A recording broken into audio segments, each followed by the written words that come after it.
40. Zhao Kui, the paper strategist who led his army to doom. In 262 BCE, King Zhaoxiang of Qin sent his great general Bai Qi to attack the state of Han, successfully capturing the strategic city of Yiwang, modern-day Qinyang, Henan. This severed the connection between Shangdang Commandery, administrative center in modern-day Changji, Shaanxi, and the Han capital, putting Shangdang in a precarious situation. The Han general in Shangdang, unwilling to surrender to Qin, sent an envoy with maps, offering the region to the state of Zhao. King Xiaocheng of Zhao, son of King Huiwen of Zhao, accepted the offer and dispatched troops to take over Shangdang. 2 years later, Qin sent General Wang He to besiege Shangdang. Upon hearing this, King Xiaocheng of Zhao quickly ordered General Lian Po to lead an army of over 200,000 to relieve Shangdang. However, by the time they reached Changping, northwest of modern-day Gaoping, Shaanxi, Shangdang had already fallen to the Qin army. Determined to advance further, Wang He prepared to attack Changping. In response, Lian Po fortified his position, instructing his soldiers to build strongholds and dig deep trenches. He adopted a defensive strategy, ready for a prolonged standoff against the Qin forces. Wang He repeatedly challenged Zhao's army to battle, but Lian Po refused to engage. Frustrated, Wang He reported to King Zhaoxiang of Qin, saying, "Lian Po is an experienced veteran who will not recklessly engage in battle. Our army has traveled far, and if this drags on, we risk supply shortages. What should we do?" King Zhaoxiang sought advice from his trusted strategist, Fan Zhu. Fan Zhu replied, "To defeat Zhao, we must first force them to replace Lian Po." King Zhaoxiang asked, "How can we make that happen?" Fan Zhu assured him, "Leave it to me." A few days later, rumors spread in the Zhao court. The Qin army only fears the young and vigorous Zhao Kui leading the Zhao forces. Lian Po is incompetent and on the verge of surrender. Zhao Kui, the son of the renowned Zhao general Zhao Shi, had studied military strategy extensively since childhood. He spoke eloquently about warfare and considered himself invincible, even disregarding his father's wisdom. King Xiaocheng, swayed by the rumors, summoned Zhao Kui and asked if he could defeat the Qin army. Zhao Kui confidently replied, "If Qin had sent Bai Qi, I would have to carefully consider my strategy. But since it's only Wang He, who is merely Lian Po's match, I can easily defeat him." Delighted by his confidence, the king appointed Zhao Kui as the new commander, replacing Lian Po. Minister Lin Xiangru advised the king, "Zhao Kui only knows how to recite military texts, he lacks battlefield adaptability. He is unfit to be a general." However, the king ignored his counsel. Even Zhao Kui's mother submitted a petition urging the king not to send her son. Summoned to explain her concerns, she said, "Before my husband died, he repeatedly warned me that Zhao Kui treats warfare like a game. He is arrogant and dismisses all others. If the king never appoints him as a general, it will be fine, but if he does, I fear he will lead the Zhao army to ruin." The king, unmoved, replied, "I have made my decision. Do not interfere." The catastrophic defeat at Changping. In 260 BCE, Zhao Kui led 200,000 troops to Changping. After verifying the military seal, Lian Po handed over command and returned to Handan. Zhao Kui, now in charge, commanded an army of 400,000 troops with grand momentum. He immediately discarded all of Lian Po's defensive measures and issued a new order. "Whenever the Qin army challenges us, we must attack head-on. If the enemy retreats, we must pursue and annihilate them completely." Hearing that Zhao Kui had replaced Lian Po, Fan Zhu knew his deception had worked. Qin then secretly appointed Bai Qi as the new commander. Upon arriving at Changping, Bai Qi feigned defeat in several battles, luring Zhao Kui into a relentless pursuit. Bai Qi then led Zhao's forces into a pre-planned ambush. He deployed 25,000 elite soldiers to sever their retreat and another 5,000 cavalry to charge into the Zhao army's main camp, cutting their forces in two. It was only then that Zhao Kui realized the strength of the Qin army, but by then, it was too late. He hastily fortified his position, hoping for reinforcements. However, Qin had already dispatched additional troops to block Zhao's supply and reinforcements, isolating Zhao Kui's forces. For over 40 days, The Zhao army suffered severe hunger and hardship, morale plummeting. Desperate, Zhao Kui attempted a breakout, leading his troops in an assault. But Qin's archers unleashed a relentless volley of arrows, killing Zhao Kui on the battlefield. With their commander slain, the remaining Zhao soldiers lost all will to fight and surrendered.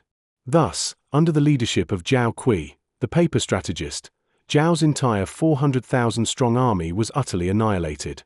41. Maro Sui recommends himself. The Qin army launched an attack on the Zhao capital, Handan.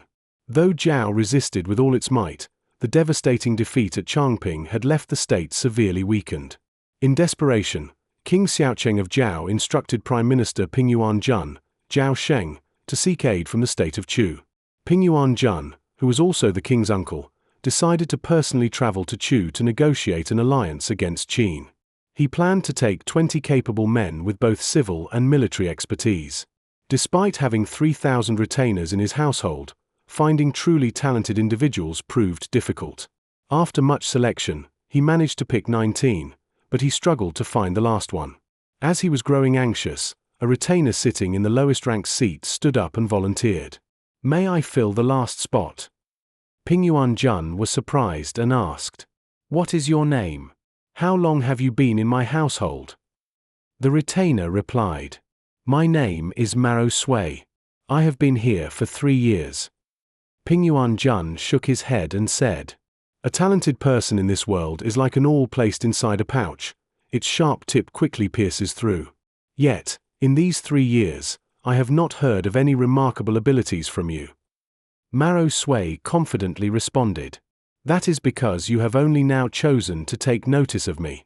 Had you put me in your pouch earlier, not just the tip, my entire body would have pierced through. Would merely revealing the tip be enough?" The 19 selected retainers laughed at Maro Sui's bold words, mocking him with disdainful looks. However, Pingyuan Jun appreciated his courage and eloquence and decided to include him in the group. That very day, they bid farewell to King Zhao and set off for Chu. Negotiations in Chu, the power of words. When Pingyuan Jun arrived in Chu, he engaged in negotiations with King Kaoli of Chu inside the court while Maro Sui and the other 19 retainers waited below the steps. The discussions began in the morning and continued until noon. Pingyuan Jun, speaking tirelessly, had parched lips, yet King Kaoli remained unmoved and refused to commit troops to fight against Qin. The retainers waiting below grew impatient, but none knew how to change the situation. Remembering Maro Sui's bold words back in Zhao, one of them whispered, "Mr. Mao, it's up to you now." Maro Sui, unhurried, drew his sword and ascended the steps. Raising his voice, he declared, "The matter of forming an alliance should be settled in just a few words. How has this dragged on from morning till now, with the sun already at its peak, yet no conclusion?" King Kaoli was displeased and asked Pingyuan Jun, "Who is this man?" Pingyuan Jun replied, "He is my retainer, Maro Sui." Upon hearing that Maro Sui was merely a retainer, the king grew even angrier and scolded him. "I am discussing matters of state with your master. Who are you to interrupt? Get down at once." Maro Sui, pressing his sword, stepped forward and said, "You do not need to intimidate me. My master is here, yet you hurl insults at people. What kind of conduct is that?" Seeing Maro Sui armed and speaking with such confidence, King Kaoli felt somewhat intimidated. His expression softened as he asked, "Then, what do you have to say?" Maro Sui responded, "The state of Chu possesses over 5,000 li of land and an army of 1 million.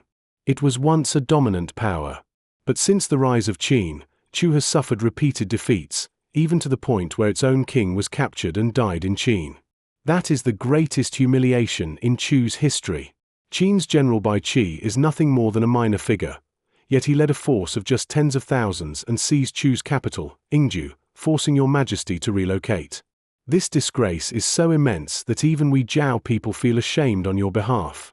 I never expected that instead of seeking revenge, your majesty would be hesitant. To be frank, today my master has come to discuss an alliance, not just for Zhao's sake but primarily for Chu's benefit." Maro Sui's words struck the king like an awl piercing his heart. His face flushed with shame, and he repeatedly nodded, saying, "You are right, you are right." Maro Sui immediately pressed him further. "Then, is the alliance confirmed?" King Kaoli firmly replied, "It is decided." Sealing the alliance with blood, Maro Sui turned to the king's attendants and commanded, "Bring the blood of a chicken, dog, and horse at once." Holding a bronze plate, he knelt before the king and solemnly declared, "Since your majesty is the leader of this alliance, please first perform the blood oath." King Kaoli, now resolute, performed the ancient ritual of Shashua, smearing the animal blood on his lips to signify his commitment. Pingyuan Jun and Maro Sui followed suit, sealing the alliance between Zhao and Chu. Following this, King Kaoli appointed Lord Chunshan, Huang Xie, as the commander of an 80,000-strong Chu army and dispatched them to aid Zhao. 42. Prince Xinling rescues Zhao. While the state of Chu sent troops to aid Zhao, the state of Wei also agreed to Zhao's request for assistance. King Anshi of Wei dispatched General Jin Bai to lead an army to support Zhao. Upon hearing that both Wei and Chu had mobilized troops, King Zhaoxiang of Qin personally traveled to Handan to oversee the siege. He sent an envoy to King Anshi of Wei, warning, "Handan will fall to Qin sooner or later. Whoever dares to aid Zhao will be our next target once Zhao is destroyed." Frightened by this threat, King Anshi immediately sent orders to recall Jin Bai, instructing him to set up camp at Yi City, southwest of modern-day Linzhong County, Hebei, and refrain from advancing. Jin Bai, following orders, stationed his 100,000 troops there, making no further movement. Zhao repeatedly sent envoys to Wei, urging them to proceed. King Anshi was caught in a dilemma. If he sent troops, he risked defending Qin. If he did not, he feared alienating Zhao. Unable to decide, he chose to remain neutral. King Xiaocheng of Zhao grew increasingly anxious and urged Pingyuan Jun to write to Prince Xinling, Wei Wuji, seeking his help. Since Pingyuan Jun's wife was Prince Xinling's sister, the two families were related. Upon receiving the letter, Prince Xinling repeatedly pleaded with King Anshi to order Jin Bai to advance. However, the king remained adamant in his refusal.